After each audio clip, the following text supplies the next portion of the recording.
All right, welcome to Unapologetically Black Male, where we're talking about surviving the stigma, standards, and systems. Once again, my name is Duane Pate. I'm one half of the host here, Brother EJ Stewart. In his absence, we want to just thank all of you for tuning in to this podcast where we talk about just highlighting African American men, their success stories, and how they've gotten to where they are.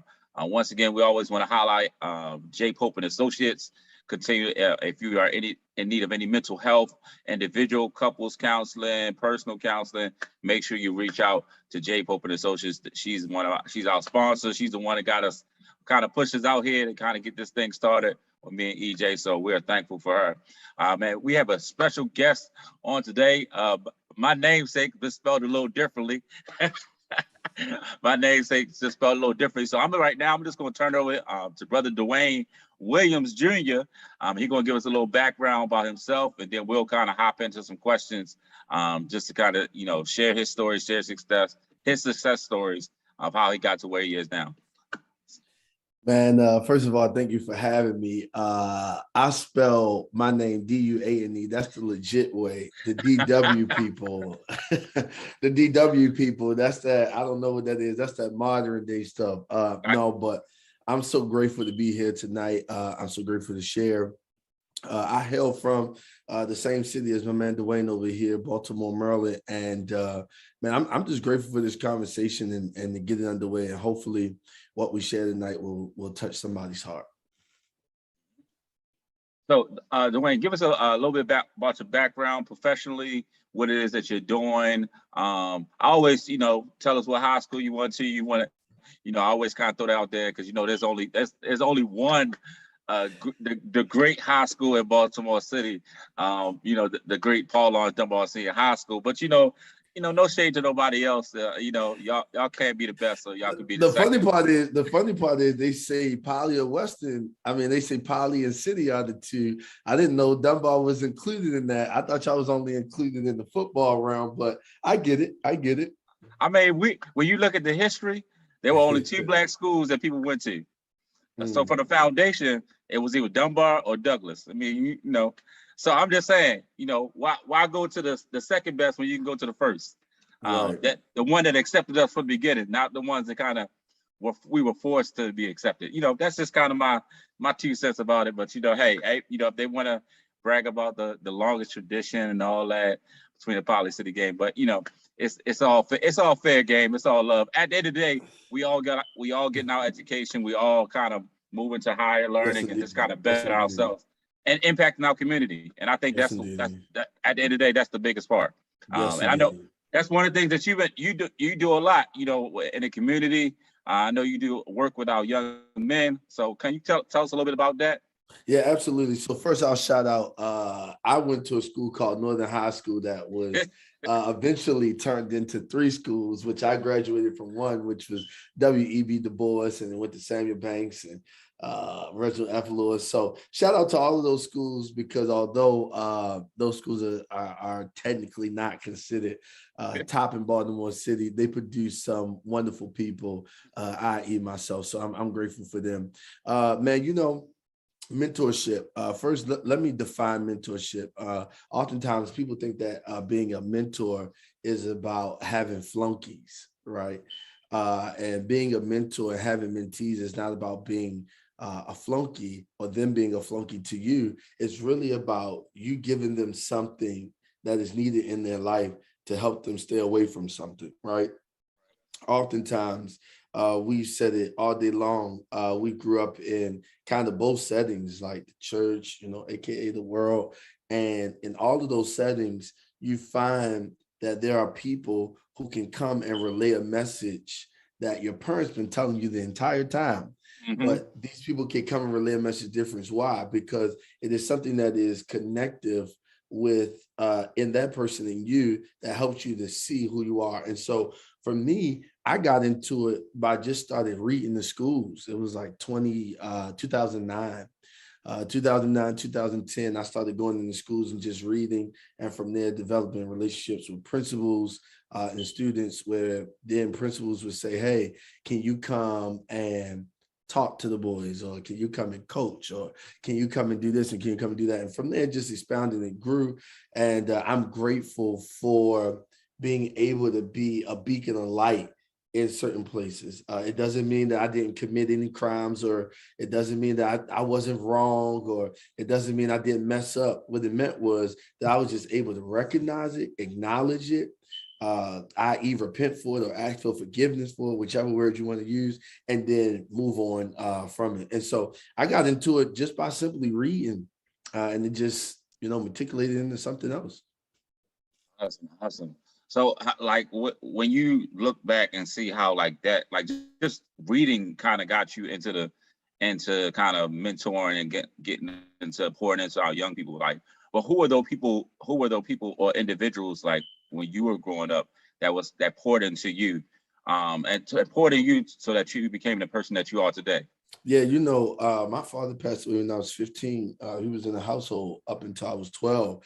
And so I had a couple men. One by the name of Anthony Pridgeon, another one by the name of Charles McDuffie, who watched me kind of grow up in church, and they both showed me different things. Charles showed me more of the working man. Anthony showed me more of the hardworking man, like the changing of the tire, the cutting the grass, the moving company, the moving and hauling.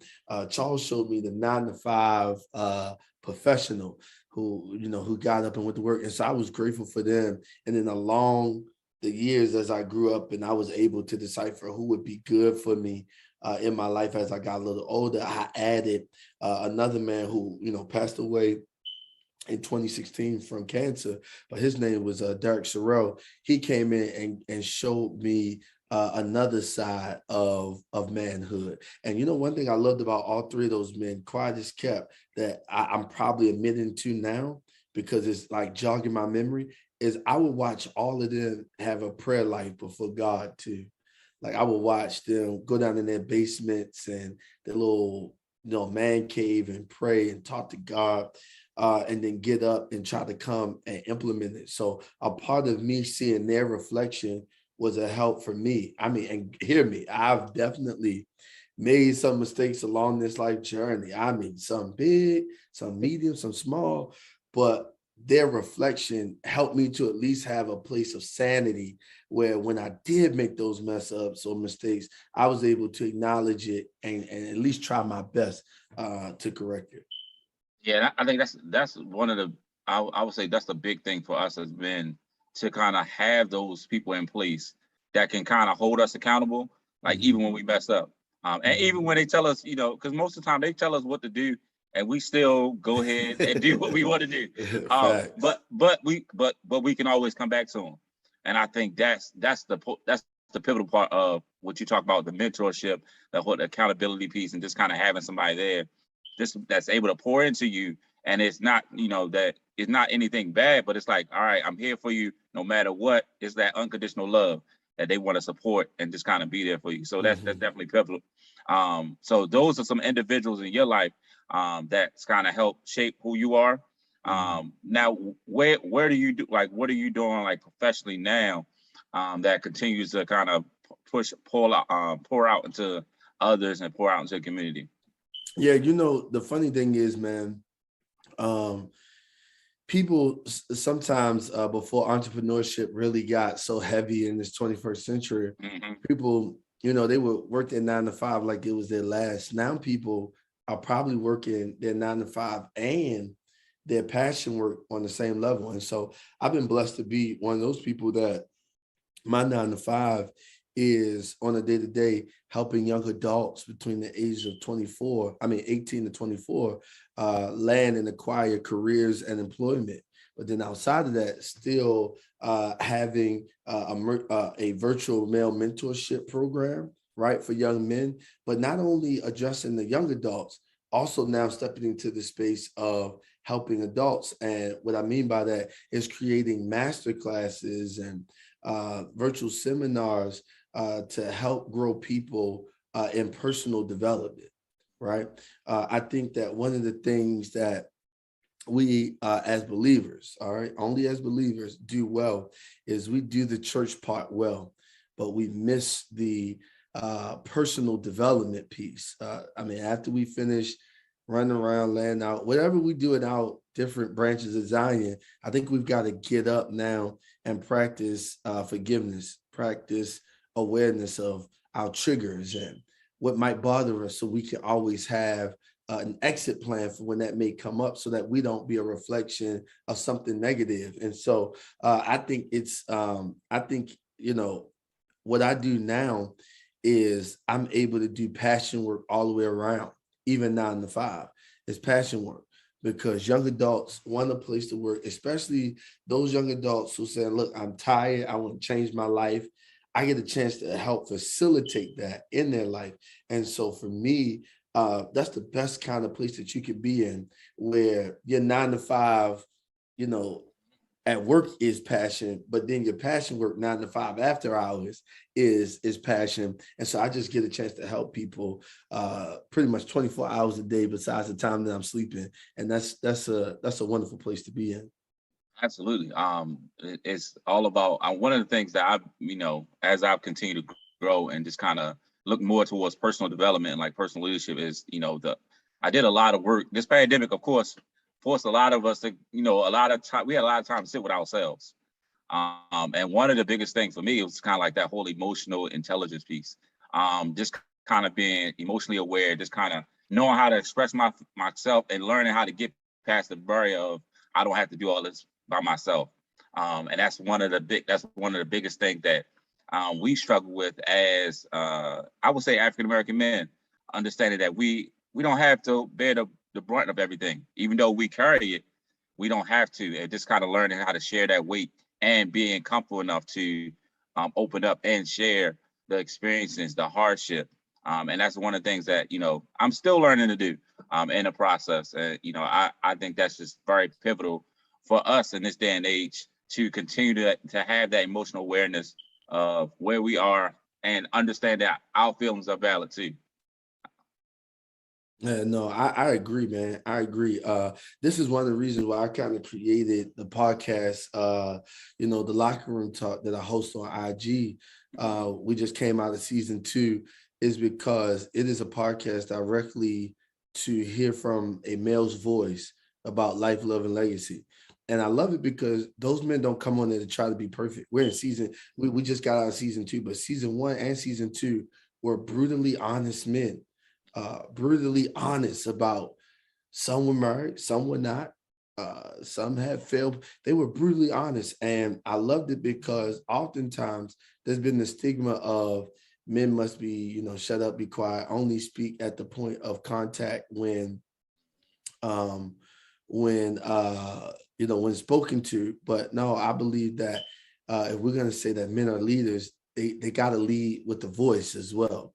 And so that's why I created that space for them to talk. And so I think that this pandemic has exposed for the better, and it's also exposed for the worse.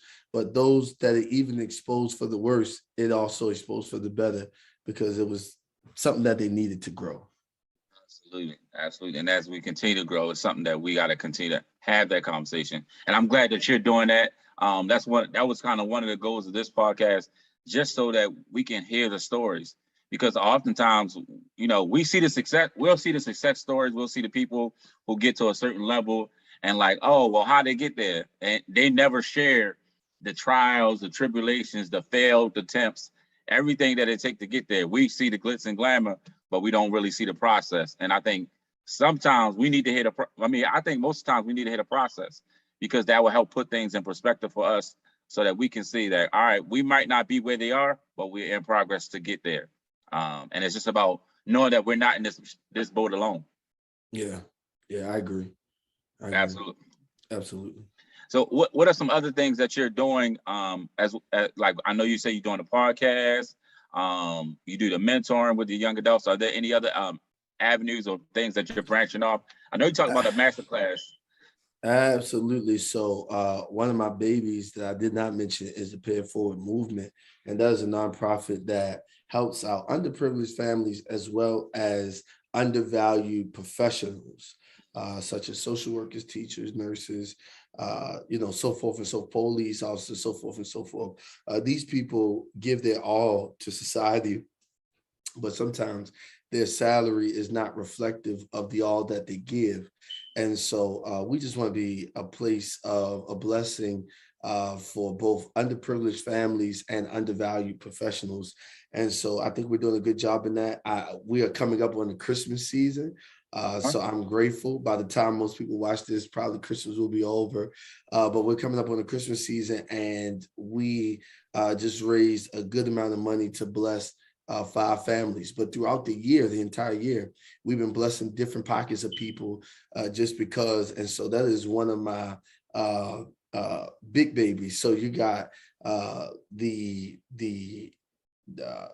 teacher, speaker, preacher, Duane, you got the nonprofit, Duane, you got the personal development, Duane, you got the, give back, Duane. And so many different facets to me that I'm grateful to give and it not be too much, but also have a team that helps kind of push those visions forward. Absolutely. It's definitely, I always say you don't go as far as your dream, you go as far as your team.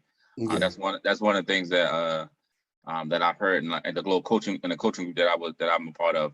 I know you mentioned all the things that you're doing. So how do you balance that? That's a great question. You have so many different things, so many different ideas that you got going on at the same time. Like, what's the balance, and what does it look like for you, and what's your self-care plan? Yeah. In that process. Yeah, man, that's a great question. Somebody asked me this on their podcast, and I thought that was the best question because oftentimes we hear people say, I'm tired, and I've been guilty of saying it too. But now I'll tell you what, this year, when I said I was tired, I wasn't saying that I was tired from doing passion work or doing what I love to do, just tired, maybe needing a mental break, right?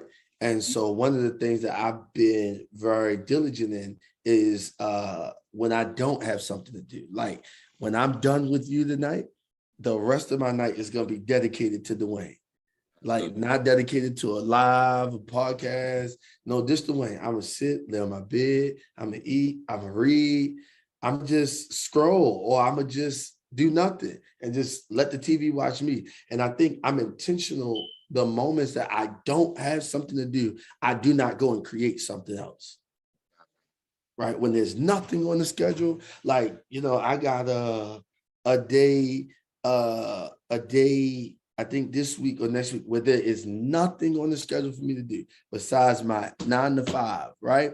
That's all I'm going to do. And I'm going to come home and rest, just chill out. If I fall asleep, I fall asleep. If I don't, I don't. And so I think people have to be intentional not to create more, right? And here's the other part.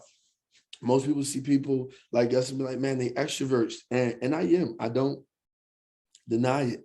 But there are moments when I want to be introverted. And so I'm diligent about taking those introverted moments and just being with me, thinking it out and moving forward. And I think that's a good plan to have. I know that's one of the things that I continue to work on myself. Like I have a plan, but sometimes, like you said, you'll have downtime, and I'll just start creating new stuff. Like But I did that. I did that too at one point. Like I did that too. But when you really start moving and you're intentional about your success, or you're intentional about life, or you're intentional about family, you can't create new stuff because you need a place to. And now when we say can't create new stuff, for those who are watching, we're not saying you can't create a new idea. We want you to create a new idea. We saying that don't go and start the new idea in a moment when you can be resting. Strategize when you want to start it. See, let me get this good nugget. Although I have a lot going on, it's not all at one time sometimes. And I make sure, watch this, Pete, I make sure that it fits in the schedule where it's not over exhausting me. Right? And then not only that, I run it for a period of time, meaning like the virtual male mentorship program. It's a 12 to 15 week course. So I know for the next 15 weeks on a Saturday where I'm dedicated to. After those 15 weeks is up, it'll be a break. I'll have my Saturdays to get my mental back, and then I'll come back in a month or two and get it going again. You know what I mean? You got to be intentional that when you got 2 months off from doing one of your projects, to not create a new project in those 2 months to start doing, because you don't give yourself time to recalibrate and refuel and then come back out strong. Yeah, and then oftentimes you'll create too many projects and then you'll lose your focus. Yes. And that's one of the things that, like, in my recent readings, is just kind of like be intentional and be laser focused. Like, whatever you're doing in this season, focus on that. And then when it's time for something else, it'll happen. But right now, focus on what you're supposed to focus on, get it done, and make it happen. So that's one of the key lessons that I'm learning in this season, because I'm doing a lot of personal invest. I call this a year that I'm investing in myself more than I invest in others, because for so long I will pour out to other people and I would be so empty that, like, I was like, who is investing in me? And I had to first start with myself. And I think that's a big part. We got to start investing in ourselves and making sure, when we do it, that it's meaningful and it's pushing us towards our goals and our dreams and our aspirations. Yeah, I agree. So when it comes to, I know you talked about personal development, and I think you mentioned something, and I want to come back to this statement. You mentioned something about the church and how we are good at, I forgot what you said. It's like we're good at getting people in, but not developing them. Mm-hmm. And I want to touch that because I've noticed that in church that we are great at programs. We're great at getting people in the door, but sometimes we might not be the greatest at creating the programming to keep them there. And I always look to our Muslim brothers, who I feel like do great with us as African American men, where they really kind of go out and recruit, and really pour into them, and really hold on to them until, like, they get to where they need to be. And I just, and little things like that is, I feel like we can utilize in the Christian faith to kind of help us reach a demographic that we don't normally reach. Yeah, I would agree with you, man. I think, well, yeah, I'm a strong Christian for sure all day long. I think that our Muslim brothers do a great job at galvanizing men. Mm-hmm. I think part of our problem is what you just said. We don't balance well. Now, I will tell you this: my current church that I attend has an enormous amount of active men, not like they just come in, and that is a humongous accreditation to the pastor of the church, because who is my mentor, because he specializes in making sure that men have a space, not disregarding the women. But I think some of our problem is we can't specialize in men having a space because we want them to worship us. Let me say that again. We can't specialize in going after men because we want them to worship us. We've got to specialize in men because we want them to be better. We want to develop them and not. We want to develop them, and Mm-hmm. not just develop them for the sake of saying, I got an army behind me. Right. And I think that's kind of where the struggle comes in. And sometimes we want to develop people because we want sons, AKA, right? We, instead of always looking at everybody as a son or who you can cultivate to be a son, look at people that you might be able to cultivate, but they'll be a brother. They'll be a mentee. And I think we've just got to change the language on how we approach stuff. And when we do that, we'll be able to do better. Absolutely, I agree. Definitely with the change in the language piece. And look more towards developing people to operate in their purpose and their calling, not what we feel like they should do, or we feel like they can do. Sometimes we can kind of push people where we want them to be. I think we got to be careful of doing that in any arena, because you can put somebody in the wrong position and it can ultimately hinder you in the long run. Yeah, I agree. So, what are some tips that you would give to a brother who might be listening to this, who might be kind of in the middle of the struggle of trying to figure out his role, his place in this world, He's trying to overcome, whatever stigmas that's been placed on him from birth. How would you encourage, those individuals who may be, struggling with that, and just kind of listening to this podcast and trying to find a little glimpse of hope, to help them keep moving forward? Yeah, well, the first thing I would tell them is like, man, um, who you are is already there, Hmm. right? Who you are, the gift that you are, the talent that you are, is already there. The question will become, how much are you willing to work to really develop it? And one of the first things that I would ask of them to do is just to first acknowledge who you are. Like, I don't care what people said about you. It might be true, it might be false, but just acknowledge who you are first. Because then if you can acknowledge who you are, it'll be a trigger effect to everything else. Like, I had to realize that, hey, I'm a transparent person.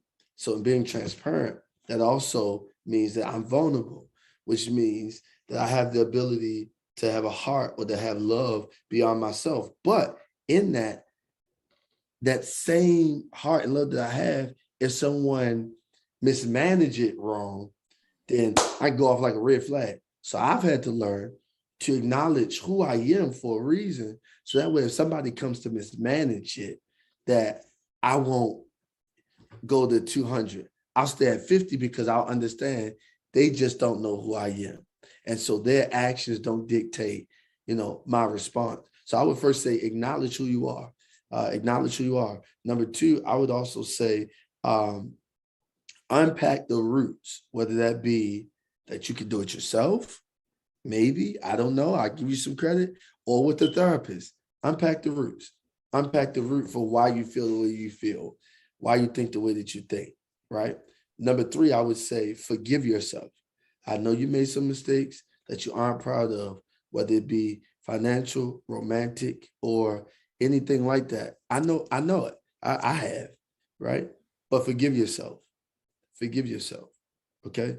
Please forgive yourself. Because it's the only way you're going to be able to get up and give who you are. Got to forgive yourself. Number four, I would say, always declare to yourself what you were created to do. Right? Once you find that out, declare to yourself. Well, I declare every day, I'm created to help people. So that way I never forget that I'm not here for likes or clicks, and I'm here to help. Now, in the process, you helping people acknowledge it. We thank you for the applause. Thank you. But I'm always going to remember what I was created for. And then the last one I would probably give them is go to work. I'm not talking about 9 to 5. I'm talking about get up and get to the plan, get to the vision that you see yourself in, that you strategizing yourself in. You're like, oh my God, I see myself being, get up and get to work. Find out what it is you need to do, what classes you need to take, or what resources you may need, and then get to work. Absolutely, man. I definitely appreciate that. The one that stick out to me, just me personally, is like when you say get to the root. Yeah, That's heavy, yeah, because that's where most of the work gonna come from, and you absolutely. finding when you finding who you are and who you are meant to be. So I definitely appreciate that, man. I want to just say thank you again, No, I for appreciate you, for man. coming on, unapologetically black male, and just kind of sharing a little bit about yourself, sharing your experiences, what you're doing right now, and just understanding like the importance that you have as an African American man and the impact that you have and the influence. So once again, I want to thank you. How can people kind of keep in contact with you? If they want to kind of get you to come speak to their youth or come speak to a young adult or just like connect with you, Yeah, how can they no. reach out? How can they reach out to you? Yeah, for sure, man. First of all, you can go to the website, that's dwjenterprises.com. You can go to, you can reach out on Facebook. I don't have any more room unless I create a like page.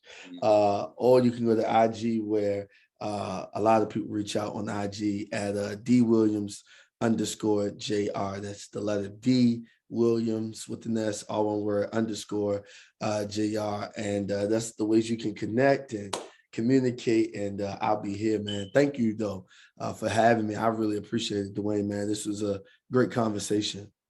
Absolutely, absolutely. Once again, I want to thank you all for joining us for Unapologetically Black Male, where we talk about surviving the stigma, standards, and system. Make sure you stay, like us, subscribe, comment, all that good stuff. Follow us on social media. We appreciate all the interactions, all the information that we're getting back from everyone about the podcast, about the show.